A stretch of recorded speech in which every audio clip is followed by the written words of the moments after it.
मेरी तो किस्मत ही खराब है जो मेरी शादी इस किसान से कराई। मेरे घर वालों की मती मरी गई थी।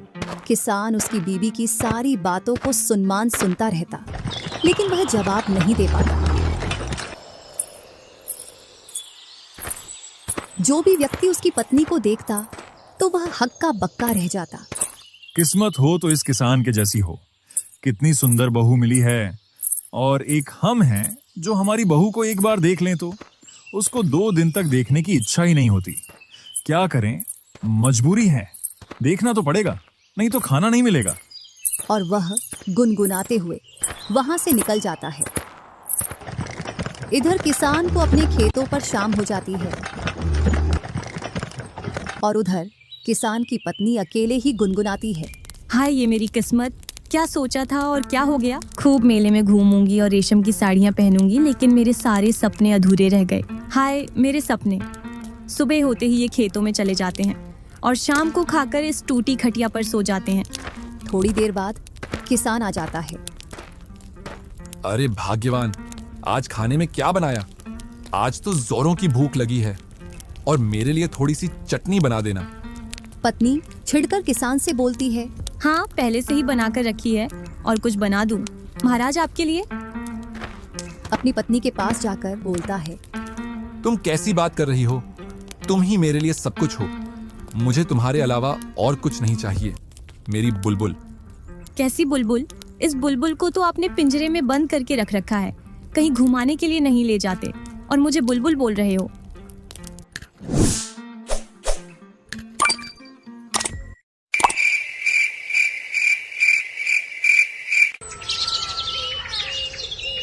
दूसरे दिन कल्लू फिर से उसी रास्ते से गुजरता है और किसान की पत्नी को घूरते हुए निकल जाता है। और वह अपने दोस्त के पास जाकर बोलता है। अरे यार भाई, मेरे गांव में एक बहू आई है, बहुत ही सुंदर है, और उसका पति एक किसान। इतना सुन कल्लू का दोस्त भूरा सोचता है, ऐसी कौन सी भला है जो यह उसका इतना गुणगान कर रहा है। एक बार तो देखना पड़ेगा। और वह गांव की ओर चल देता।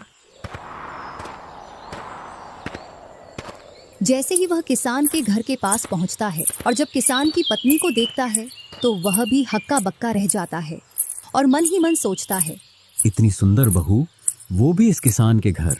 क्यों ना इसे मैं अपनी बातों में फंसा लूं और इसको और किसान का सारा धन लेकर इस गांव से फरार हो जाऊं।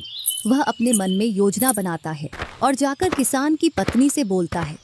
भगवान ने क्या ही सुंदर रूप दिया है, और आप इस गांव में रहती हो। ये गांव आपको सूट नहीं करता, आपको तो कहीं शहर में रहना चाहिए। कौन हो तुम और कहाँ से आए हो? मैं तो बस यात्री हूँ, इस रास्ते से जा रहा था, लेकिन आप दिख गईं तो आपकी सुंदरता ने मेरे कदम रोक दिए। चांद को बादलों में छिपकर रहना नहीं चाहिए, तुम तो किसी राजा की पट्टरानी बनने लायक हो। आप झूठ बोल रहे हो, मैं तो बस एक किसान की पत्नी हूँ और मैं अपने घर में खुश हूँ। भूरा बहुत कोशिश करता, लेकिन उसकी उस दिन दाल गल नहीं पाती और वह वहां से चला जाता है। थोड़ी देर बाद किसान अपने घर आ जाता है। आप ना मुझे कहीं घुमाने के लिए नहीं ले जाते हो। अगर ऐसा ही चलता रहा ना तो मैं किसी दिन किसी गांव के लड़के के साथ भाग जाऊंगी। अरे भाग्यवान, ऐसा ना बोल। बस फसल आ जाए, फिर तुझे राज्य का सबसे बड़ा मेला घुमा कर लाऊंगा।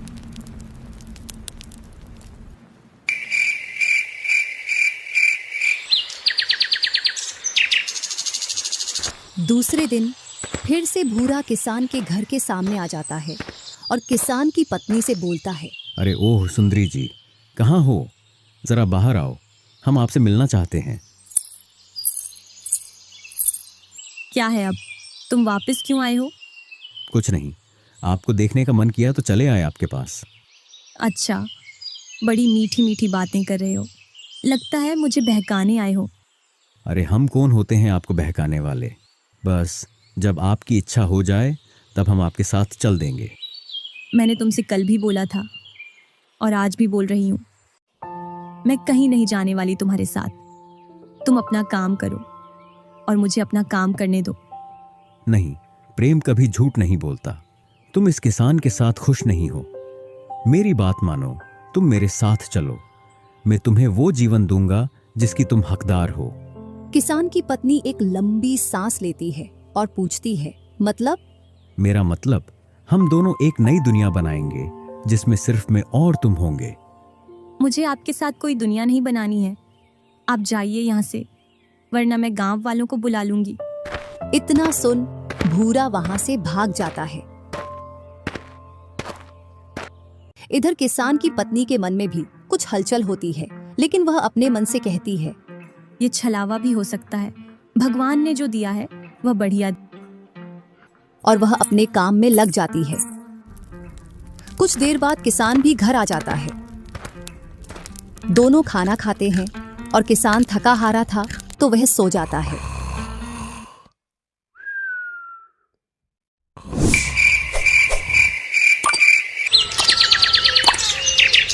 ऐसे ही कुछ दिन बीतते गए। किसान जब अपने खेतों पर चला जाता, तब भूरा किसान के घर के सामने आकर खड़ा हो जाता और किसान की पत्नी को नई नई चीजें लाकर देता, जिससे किसान की पत्नी उसके बहकावे में आ जाती है और दोनों एक दिन उस गांव से भागकर कहीं दूर शहर में बसने की सलाह बनाते हैं।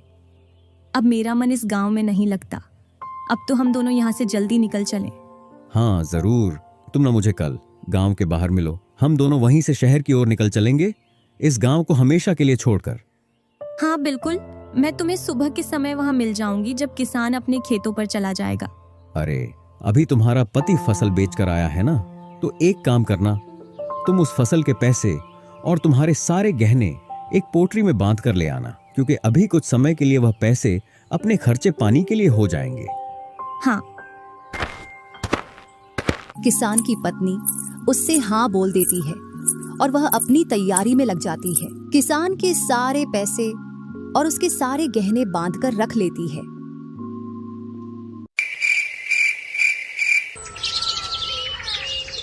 और जैसे ही सुबह होती है तो वह अपना सारा काम निपटाकर जल्दी तैयार हो जाती है। किसान का खेतों पर जाने का इंतजार करती है। जैसे ही किसान खेतों पर निकलता है तो वह थोड़ी देर बाद देखती है कि किसान घर से बहुत दूर निकल गया है, तो वह भी अपना सारा सामान लेकर घर से निकल जाती है। और कुछ ही देर बाद वह गांव के बाहर पहुंच जाती है। अरे तुम आ गई, चलो जल्दी से इस गांव से बाहर निकल जाते हैं। अगर किसी गांव वाले ने हमको यहाँ देख लिया तो बड़ी मुश्किल हो जाएगी। और वह दोनों जल्दी जल्दी शहर की ओर चल देते हैं।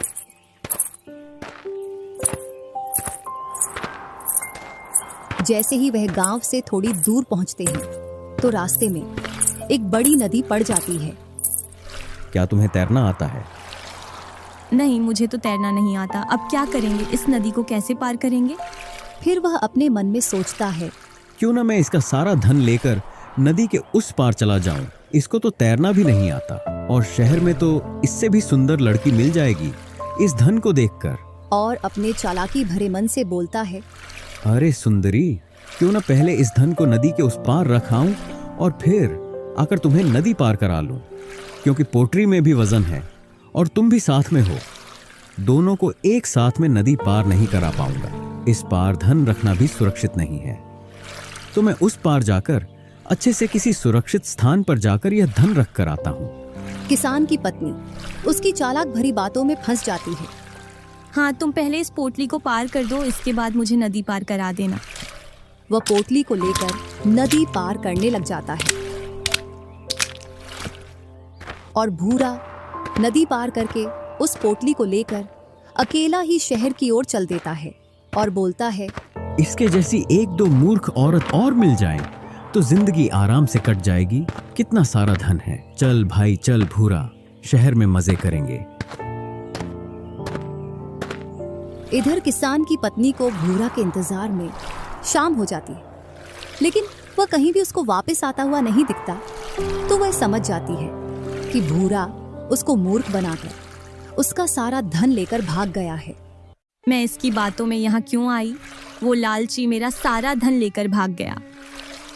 और फूट फूट कर रोती है और बोलती है, हे भगवान, मैं कितनी मूर्ख थी। वह धूर्त मुझे धोखा दे गया। मेरा पति, मेरा घर, मुझसे सब कुछ दूर कर गया। क्यों ना इस नदी में कूदकर अपनी जान दे दूं? क्योंकि अब तो मैं कहीं मुंह दिखाने लायक नहीं बची। जैसे ही वह नदी में कूदने के लिए खड़ी होती है तो उसकी निगाह एक लकड़भग्गी पर पड़ती है जो अपने मुंह में एक मांस का टुकड़ा दबाए आ रही है। और उस लकड़भग्गी की निगाह एक बड़ी मछली पर चली जाती है तो वह उस मछली का पीछा करती है। जैसे ही वह मछली नदी के किनारे पर आती है तो वह लकड़भग्गी उस मछली पर झपट्टा मारती है, जिससे जो लकड़भग्गी के मुंह में मांस का टुकड़ा था वह भी नदी में छूट जाता है। इस दृश्य को देखकर किसान की पत्नी बोलती है, अरे मूर्ख लकड़बग्गी, तू तो अपनी मूर्खता के कारण मांस का टुकड़ा और मछली दोनों से हाथ धो बैठी। तेरा लालच तुझे ले डूबा। तभी लकड़भग्गी उससे बोलती है, ओह मूर्खों की रानी, तूने मुझे मूर्ख कहा। मैंने तो सिर्फ एक भोजन का टुकड़ा गंवाया, तू तो मुझसे भी बड़ी मूर्ख है। तुम ये क्या कह रही हो? मैं सच कह रही हूँ। तूने एक प्यार करने वाला सरल पति छोड़ दिया जिसके पास तू सुरक्षित थी। तूने एक अज्ञात प्रेमी के लालच में अपना घर संसार और धन दौलत सब गंवा दिया। अब तू न तो उस किसान की रही न उस ठग की, तू तो घर की रही न घाट की। तेरा लालच तुझे ले डूबा और मेरा लालच मुझे ले डूबा, और तू तो अपनी मूर्खता का जीता जागता उदाहरण है।